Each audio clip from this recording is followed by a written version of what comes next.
बड़ा महिमामय है आश्रय। अभी परसों ही शायद एक भगत जी हैं, वो कह रहे थे रात्रि के दर्शन और उत्सव मना करके जा रहे थे और अचानक नींद आ गई। पूरी रात उनको लगा, अचानक नींद आ गई तो पार्श्व में बैठे हुए जनों ने सावधान किया, तो फिर गाड़ी से उतरे, मुख धोया। फिर ऐसा हुआ कि 15-20 मिनट सत्य कहते हैं, वो कह रहे थे हम धाम में खड़े हैं, एक शब्द भी झूठ नहीं बोल रहे, मुझे होश ही नहीं रहा और मेरी गाड़ी कैसे चलती रही। 15-20 मिनट बाद जब चेतना आई तो घबरा गए कि गाड़ी कौन चला रहा था। और जहां बहुत सी गाड़ियां आ जा रही, उनका निश्चित प्रभु मेरी गाड़ी बैठकर चला रहे थे। मैं एक शब्द भी झूठ नहीं बोल रहा, कोई बड़ाई की बात नहीं कर रहा। ये मेरा हृदय, कोई माने न मान, वो कह रहे थे मेरा हृदय देख रहा था, मेरे प्रभु चला रहे हैं। उत्सव करके रात्रि का दर्शन पूरा और फिर गए तो अचानक एकदम ऐसी नींद की स्थिति। अच्छा, दिन की दिनचर्या अपनी गृहस्थों की होती है और रात में पूरा यहां जगे तो फिर सर्वतो भावेन आप प्रभु के प्रति समर्पित है, वो आश्चर्य जीवन मंगलमय हो जाएगा। मान लीजिए एक बार श्री नारदानंद सरस्वती जी महाराज नैमिषारण्य के कहीं संतों की संगोष्ठी में जाना था, बहुत दूर। बहुत विद्वान वेदांतदर्शी ब्रह्मबोध संपन्न महापुरुष थे नारदानंद सरस्वती जी महाराज। रास्ते में गाड़ी खराब हो गई, जहां कई किलोमीटरों तक कोई नगर नहीं, कोई। अब वहां संतों की सभा में पहुंचना था, कैसे? तो दंडी सन्यासी थे, उनका देखो ये बात किसी से कहना नहीं, ऐसे रखा दंड नारायण को और कहा स्टार्ट करो। स्टार्ट हो गई गाड़ी। जब लक्ष्य में पहुंची दंड नारायण को हटा लिया। कोई दुर्लभ नहीं है। अनंत ब्रह्मांडों को जो अपने संकल्प से चला रहे हैं, वो एक हमारे जीवन के रक्षक हो, ये कोई आश्चर्य की बात नहीं। शरणागत के लिए कोई आश्चर्य नहीं है। वो देहातीत स्थिति एक क्षण में प्रदान कर सकते हैं, हमें कल्पों लग सकते हैं। इसीलिए यहां कहा नमो नित्यम वृंदावन तरुलताभ्या करुणया। वृंदावन के लता खगमृग पशु पंछी, वृंदावन के रसिक जन, वृंदावन वासी जन, ये सब करुणामयी लाडली की करुणा स्वरूप है।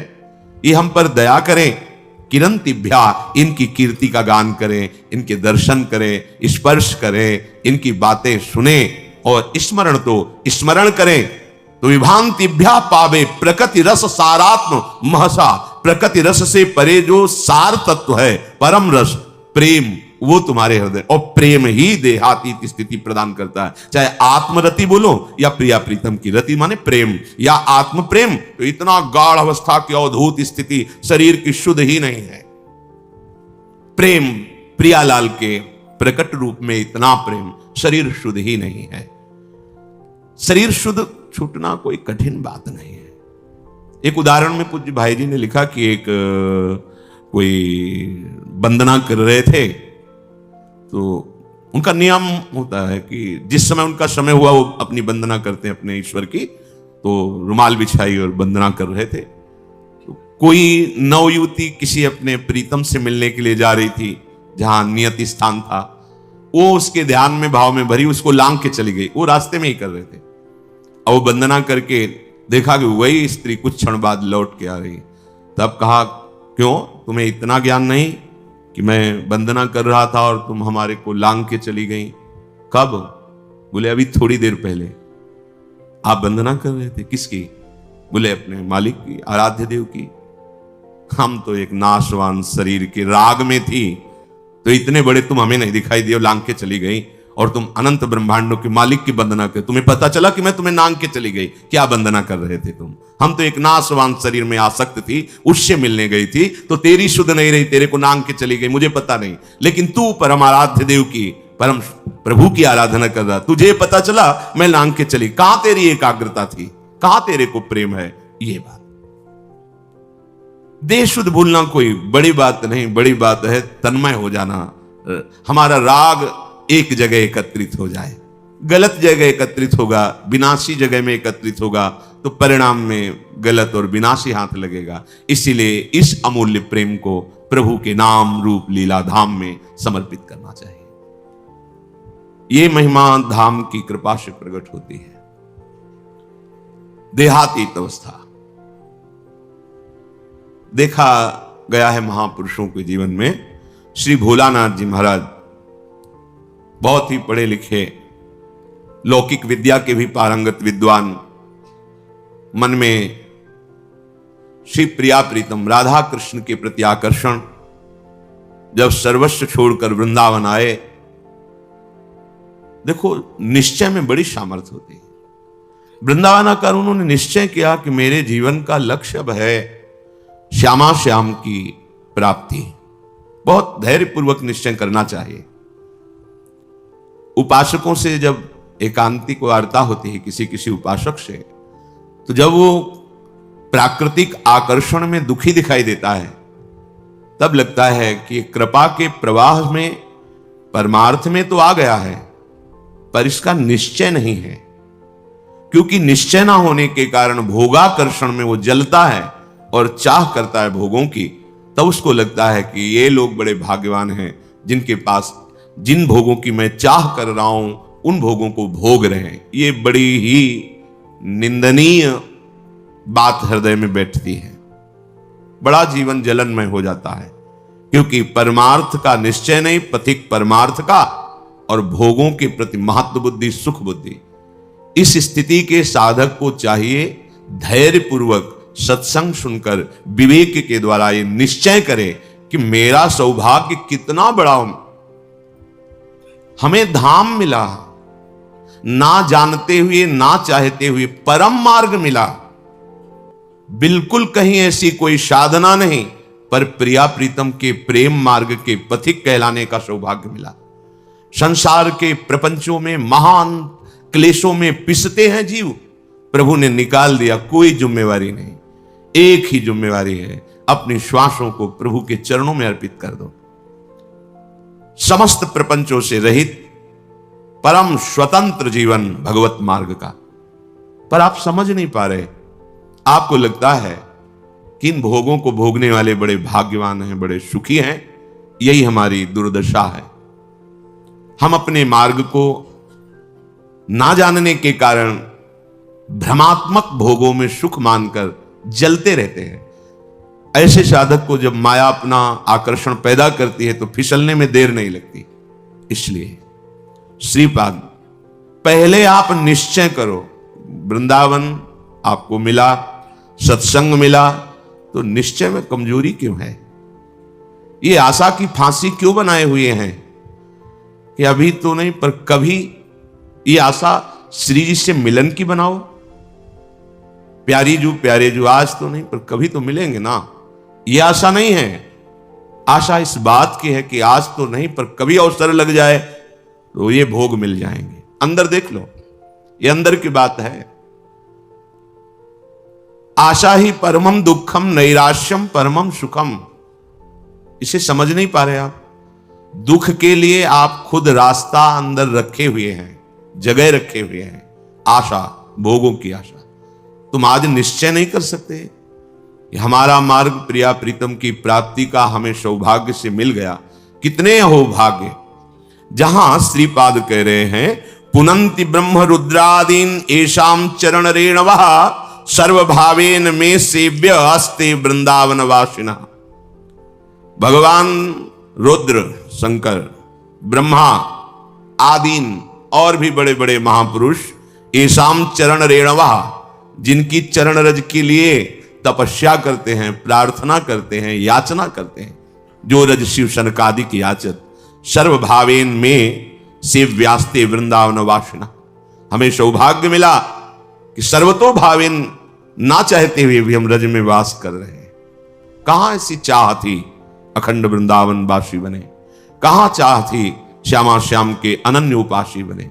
कृपा रूपी अनुग्रह रूपी वायु ने मुझे पहुंचा दिया।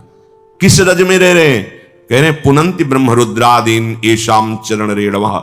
जो भगवान ब्रह्मा, भगवान महादेव, शनकादि को भी पावन करने की सामर्थ्य, पुनंति पुनंति ब्रह्म रुद्रादीन, बड़े बड़े मां, वो हमें, हम जैसे अज्ञानी को, अनाधिकारी को, जहां भोगों की चाह है, ऐसी चाह ही नहीं है, वहां मुझे श्रीधाम वृंदावन वास मिला, रज सेवन करने का सौभाग्य मिला। हम प्यारी जू के हैं, ऐसी ठसक से कहने का सौभाग्य मिला। फिर हमारे निश्चय में क्यों कमी? हमारा निश्चय दृढ़ होना चाहिए। भोलानाथ जी ने निश्चय किया कि बस अब प्रिया प्रीतम की प्राप्ति करनी है। निश्चय में बड़ी जल्दी स्थिति आती है। ये जो हमारे अंदर भागवतिक आनंद का प्रादुर्भाव नहीं हो रहा, इसमें निश्चय की कमी है। नहीं चाहिए मुझे अब लोकांतर के भोग, पदवी, यश, प्रतिष्ठा, अब मुझे प्रिया प्रीतम चाहिए। अब छक के भजन करना है, रात दिन भजन करना, ऐसा निश्चय करो। देखो इस निश्चय में कितनी पवित्रता है, कितना बल है, कितनी दिव्यता है। भोलानाथ जी की दिनचर्या बन गई। चतुराशी जी का गान, चतुराशी जी का मनन, प्रिया प्रीतम के मंत्र नाम का रटन। धीरे धीरे इतनी उदासीनता बनी, किसी से मिलना जुलना, किसी के घर भिक्षा के लिए जाना, ये सब बंद कर दिया। बस यमुना जी के किनारे श्रीमद चतुराशी जी का गायन, मंत्र का जप, प्यारे जू के ध्यान में। शाम के सेवा कुंज दर्शन करने जाते, बंदरों को जो चना डाला जाता है उसकी जो ठुड्डियां पड़ी होती है, अर्थात जो बंदर भी नहीं खाते थे बहुतायत चना, वो उठा लिए मुट्ठी दो मुट्ठी और यमुना किनारे बैठकर उनको चबा लिया। रात दिन भजन। ऐसी स्थिति कि अब तो रहा नहीं गया, चिल्ला चिल्ला के रोते, हा स्वामिनी, हा लाडली। प्रेम की पीर उनके हृदय की वाणी जी में लिखी हुई। हा लाडली, हा प्रियाजू। ब्रजवासी जन सुनते तो प्रार्थना करते प्रियाजू से कि अगर हमारे कोई सुकृत है तो लाडली आप प्रसन्न हो जाओ, बाबा को दर्शन दे दो। इतनी विकलता, इतना रुदन। दिन राधा वल्लभ जी के श्रीअंग के दर्शन करने गए, भाव में भरे निहार रहे थे। होली उत्सव चल रहा था। प्रियाजू के पार्षद बड़ी बड़ी पिचकारियों से रंग डाल रहे थे। अहोभाग्य होता है जिनके ऊपर रंग पड़ता है। संसार का रंग तो पड़ ही रहा है। अहोभाग्य उनके जिनके सामने प्रभु विराजमान है और फिर उनके पार्षद जन उन्हीं कर कमलों से जिनसे श्रीअंग सेवा करते हैं वो रंग डालते हैं, गुलाल डालते हैं। शमी पीते भर की पिचकारी मारी लीला श्री जी की, उनके कान में सीधे गई, पर्दा फट गया, रंग युक्त जल अंदर। जो श्रीपाद करे जीवन नेव मृत प्रायो देहादौ निरहम मम। देह भाव से अतीत अहमता ममता शून्य स्थिति प्रेममयी। अब वो जल पीड़ा देता है, पक जाता है, फिर उसमें कीड़े पड़ जाते हैं। कोई किसी से नहीं कहना। सेवा कुंज दर्शन करने गए तो ऐसे कीड़े, जब लोगों ने देखा तो अरे बाबा तुम्हें तो बड़ा कष्ट है। कुछ नहीं, श्री जी की लीला है। ऐसा नहीं, उस समय मथुरा जाना पड़ेगा। बहुत जब प्रार्थना राजी हो गए, ये भी श्री जी की लीला। रोग रूप से प्रभु आए हैं तो औषधि रूप से उनकी पूजा हो, ले गए। डॉक्टरों ने देखा, कहा इनका तो बड़ा ऑपरेशन होगा क्योंकि सड़न हो गई बहुत दिन से। उनके पास जो निज जन सेवा में बनकर गए थे, उन्होंने कहा आपके कान का ऑपरेशन होगा, आपको बेहोश करना पड़ेगा, ये ऐसे नहीं होगा। तो उनका नहीं, आप 30 मिनट पहले बता दीजिए आपके बेहोश की जरूरत। बोले बहुत कष्ट हो उसमें बेहोश कर, बोले आप बता दीजिए। तो लोगों ने डॉक्टरों से कहा कि स्थिति प्रज्ञ महापुरुष हैं, स्थिति प्राप्त महापुरुष हैं, ये जैसा कहते हैं वैसा ही करो। वो आए, उन्होंने कहा कि अब 30 मिनट बाद ऑपरेशन होगा। श्री हरिवंश राधा राधा गए। वो डॉक्टर आए ऐसे कि ऑपरेशन के कुछ देर बाद बाबा श्री हरिवंश, जैसे सो के उठे, श्री हरिवंश राधा राधा राधा। तो हो गया ऑपरेशन। अच्छा उठे, चल। आश्चर्यचकित सब नर्स डॉक्टर, क्या है ये? शरीर का ऑपरेशन हो रहा है, आप श्री जी की सेवा में है, भावदेह से क्या फर्क पड़ता है? ये स्थिति। नमो नित्यम वृंदावन तरुलताभ्यः करुणया कीरंतिभ्यः सर्वान् पिच पुरुषार्थान् सकृदपि विलोकात्। यहां देखना भजन है, विलोकात्। यहां की लताओं का दर्शन, यहां आप आए हैं, आपको पता नहीं कि ऐसे महापुरुष का स्पर्श हो जाएगा, सारे दुष्कृत आपके नष्ट हो जाएंगे। आप भीड़ में चल रहे हैं, कौन किस कोटि का भजनानंदी है ये बाहर से थोड़ी दिखाई देता है। ये प्रेमियों का देश है वृंदावन। पता नहीं किस पर दृष्टि पड़े, कितनी ऊंची स्थिति का वो प्रेमी महात्मा गृहस्थ भेष में दिखाई दे रहा है, पागल भेष में दिखाई दे रहा है, या विरक्त भेष में दिखाई दे रहा है, कोई आपको आकर्षण नहीं लग रहा, और प्रिया प्रीतम की बहुत ऊंची प्रेम स्थिति में है। इनके दर्शन का, इनके स्पर्श का, इनके सानिध्य का देवर्षि नारद जी कह रहे अमोघस्य। भाई जी ने कहा जैसे आप सो रहे हैं और सूर्य उदय हो गया है तो अंधकार नष्ट हो गया है, पर आपको पता तब चलेगा जब नेत्र खुलेंगे। ऐसे ही महापुरुष का संग हो गया, अब आपका तो कल्याण निश्चित है, पर आपको पता तब चलेगा जब आपके अंदर वो कल्याण स्थिति जागृत हो जाएगी। बिलोकात, वृंदावन को देखना, ये प्रेम प्रदान करने वाला है। कहां से आ रहे वृंदावन का दर्शन करके? ये भावना मत लाओ यहां बड़ी बिल्डिंगें हैं, ये सब भौतिक बातें मैं नहीं। धाम नाम रूप लीला चिदानंद है, ये है। गिरिराज जी वही है ना, रजरानी वही है, बहुत कुछ यहां सब चिदानंद है।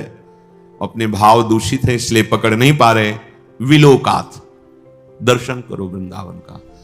देहातीत स्थिति कैसे प्राप्त होगी?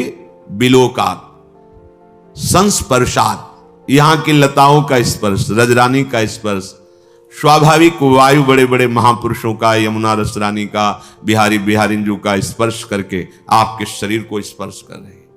बड़े बड़े तीर्थों के अवगाहन से जो बात नहीं बनेगी वो यहां की वायु हवा बना देगी। ये वृंदावन की वायु है। स्पर्शात, यहां की रज, यहां की लताएं, यहां के खगमृग पशु पंछी, यहां के रसिक जन, स्पर्श हो ही जाएगा, बाह्य और आंतरिक दोनों हो जाएगा। कथनाच, वृंदावन का नाम, वृंदावन की जय घोष, वृंदावन धाम की प्रिया प्रीतम का नाम, उनकी जय घोष यहां स्वाभाविक होती रहती है। जय जय श्री राधे, वृंदावन धाम की जय। बार बार यहां तुम्हें चलत फिरत सुनियत यह है, श्री राधा वल्लभ लाल। ऐसे वृंदा विपिन में बसत रहो शब काल। यहां चलते फिरते बिल्कुल आप एक भी नाम न जप करें तो भी यहां भजन होने लगेगा। यहां का प्रभाव है। यहां फिरे स्वार्थ आपने, भजन गए फिरे बाह। भजन आपको पकड़ लेगा, आपको भजन पकड़ लेगा। भजन गए फिरे बाह। कथनाच श्रवणाच, वृंदावन की महिमा सुनना, वृंदावन की महिमा कहना, और स्मरण, तो स्मरण करना। कई बार सत्संग में कहा है, जैसे आप यहां आए हैं 1-2 दिन के लिए तो अपने मानस कैमरा को बहुत संभाल के रखिए। यमुना रस रानी की शोभा भरिए, बिहारी जी के श्री अंगों को, राधा वल्लभ लाल, राधा रमण जी के श्री अंगों को एकाग्रता पूर्वक देखिए। बैठा लिए अपने मानस कैमरा पे वो छवि, वो शोभा, वो झांकी। आप एक एक चीज वृंदावन की भर के ले जाइए हृदय में, और फिर कुछ मिनट एकांत बैठकर दर्शन कीजिए। धीरे से पहुंचिए एकाग्रता पूर्वक।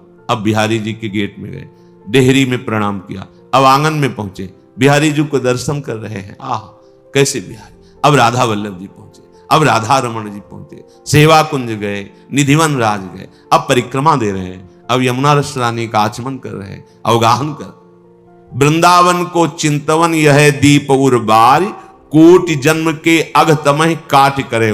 करोड़ों जन्मों के पाप नष्ट हो जाएंगे।